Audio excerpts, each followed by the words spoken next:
Hey global Ghanaian citizens, Adrian here from the Sound of Accra Podcast.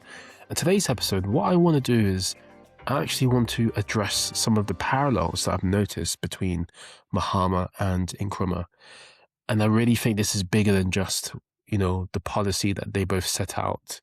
I feel like what Mahama's doing right now, the framing, the language, the ambition, it feels like we're picking up where Kwame Nkrumah left off in the 1960s. I really think it does. Whether you think that's inspiring or whether you think it's just good politics, you really can't deny the parallels between them both. So what I want to do in today's episode is I want to break this down. Okay? Now, this clearly is all on the back of Mahama's recent visit to the UK. Of course, he did many things such as go and speak to Keir Starmer, go and visit King Charles. He spoke to the diaspora at the town hall, and he also opened up the Ghana-UK Investment Summit 2026. So he did all of these things. It was quite a busy week, but I really noticed the parallels when he spoke at the Ghana-UK Investment Summit. I'm sure some of you attended that. Some of you reached out to me and mentioned that you did attend that and you got a lot out of it. So I'm glad it was a good event for you to attend. But without further ado, I want to get into these parallels because I really can't help but notice the parallels between them both. All right. So let's see what the similarities are between them both. And I want to kick off by starting to talk about the 24-hour economy. Okay. Now, this is something Mahama spoke about at the investment summit. And this is something that he is setting out to allow the company to generate more revenue. Really and truly, when I hear about the 24-hour economy, it's almost the same logic that Nkrumah had in terms of stopping to ship out the raw materials, but to build the factories, process the food, add the value here at home. In order to do all of these things, in order to really own the whole process, you really do need to have some kind of 24-hour economy because there's not enough hours in the day to do all of those things, And Mahama actually said it loud as well. Akosombo was never just about the lights coming on. It was supposed to power the industry. It was supposed to irrigate farms. And Nkrumah knew that. Mahama is saying as well that we still haven't finished what the dam was built to do. And if you're watching on YouTube, you'll see that I have some type of a PowerPoint presentation helping to bring these points to life. So feel free to switch over to YouTube if you want to see what I'm going through on the screen. The next thing I want to talk about is self-reliance. Okay. So this is where the echo is the loudest. I think Nkrumah built his whole economic philosophy on breaking away from colonial dependency. Like, we have to stop relying on the outside world. We have to build from within. Fast forward 60 years later, Mahama's using the same language and he's taking the same methods. He wants us to be more productive, more self-reliant, and more expert-driven. This shift here from selling raw materials such as cocoa to selling finished chocolate, it's not a new idea. It was Nkrumah's idea, and someone is finally taking it forward. And that is, Mahama.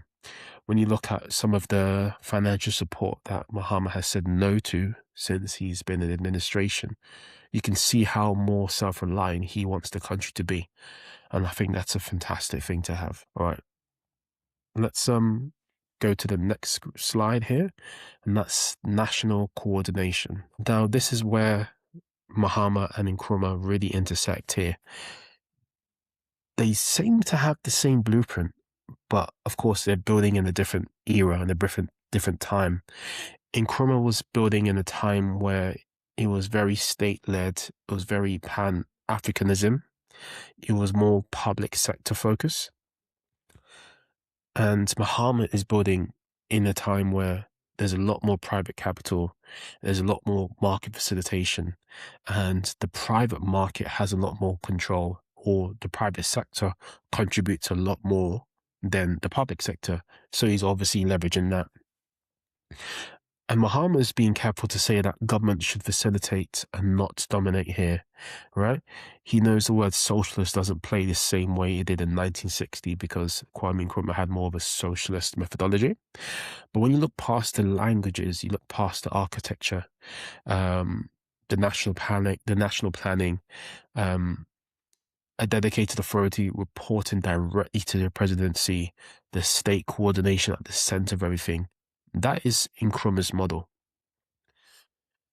And the difference is Mahama's letting private capital do the heavy lifting. He wants the state to own the machinery. That is Nkrumah. Nkrumah wanted the state to own the machinery. But as you can see here, it was the same blueprint, but a different builder. So Nkrumah wanted the public to dominate, the public sector to dominate, whereas with Mahama, he wants the private sector to dominate instead. And those are some similarities that I've also noticed here. Let's move on. All right, so let's talk about the Pan-African Gateway, all right? So Nkrumah wasn't just building Ghana, he wanted a strong, unified Africa, the continent as a single force. However, Mahama's pitch to investors at the Ghana UK Investment Summit was to use Ghana as the gateway to Africa, and by that, to use Ghana as the door to AfCFTA, which is the African Continent Free Trade Association. These are such organizations that did not exist when Kwame Nkrumah, first came, into presidency. And the AfCFTA, that has the key to 1.4 billion people. When you hear things like that, you just think that Mahama is carrying the same spirit as Kwame Nkrumah did.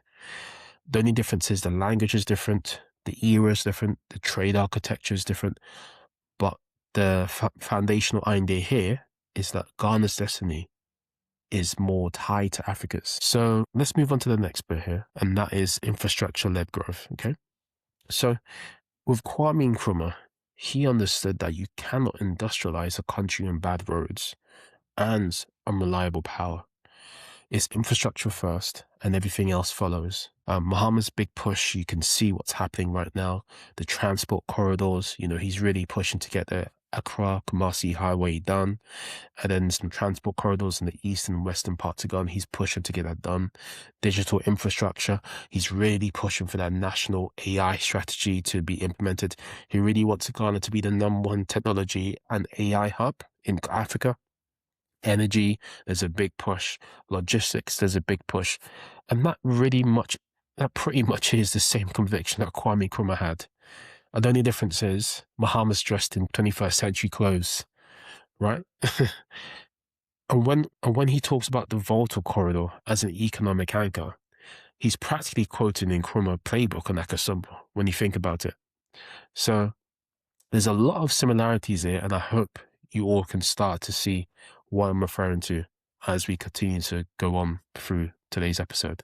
All right? But here's the real difference here. As you can see, if we're going through this episode on YouTube, if you're listening on the audio platforms, again, I've got a presentation on YouTube that you guys can go through with me. Nkrumah was building from scratch on a blank page. Independence was fresh, the structures were new, and he could design the state however he imagined it, right? However, in today's age, Mahama is working inside a liberalized economy with private investors, international protections, and a regional trade framework already locked in. So the vision, very similar. The tools, the context, the constraints, completely different. The resemblance is stronger where you hear them speak and more complicated when you look at what each man actually had to work with. And that's what makes this moment in history very interesting. It's more than just nostalgia. It's more like a argument that the original vision was right.